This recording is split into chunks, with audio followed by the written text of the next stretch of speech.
the question was, is it correct that we have demanded 2 billion in the rent? The answer is no. We haven't quoted any figure. What we have asked is this. We want a study. What is it that is necessary in order that we can perform our job?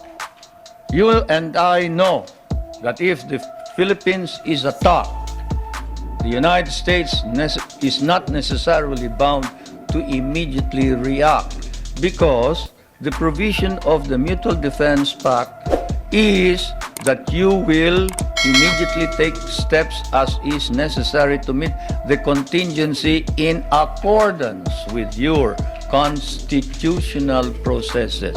What does that mean? That means that you go to the Senate and the House of Representatives.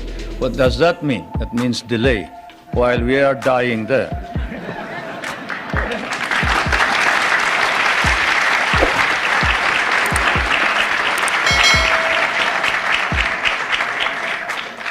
Most of our allies in Europe, concerned about resisting communism, give the U.S. free bases and even share the cost.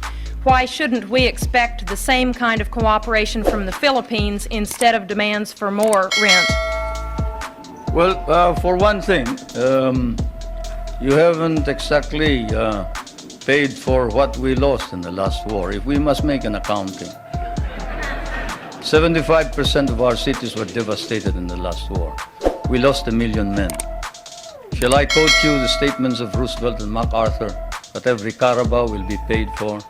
Shall I tell you that the veterans who were inducted into the USAF, the United States Armed Forces of the Philippines, of the Far East, your armed forces, were paid only 1/2 the salary of your soldiers? Shall I tell you that we almost turned communists because you refused to recognize us?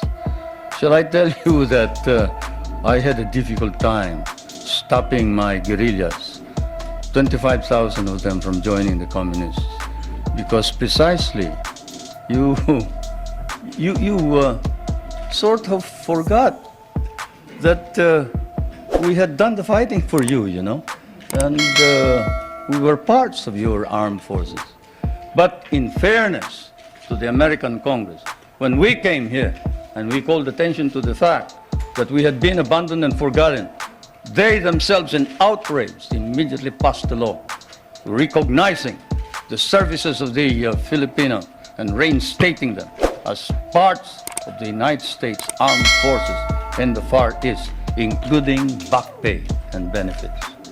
That, Madam President, is the answer, in addition to the fact that those people that you are talking about have been making money at the expense of the United States for quite a long time, while we have not.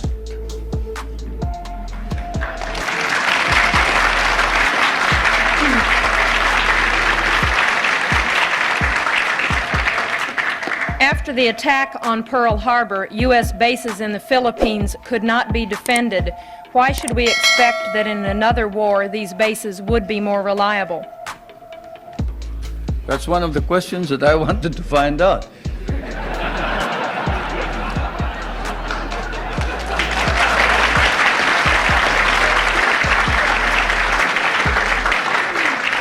If you're going to run out on us anyway, you better let us know now.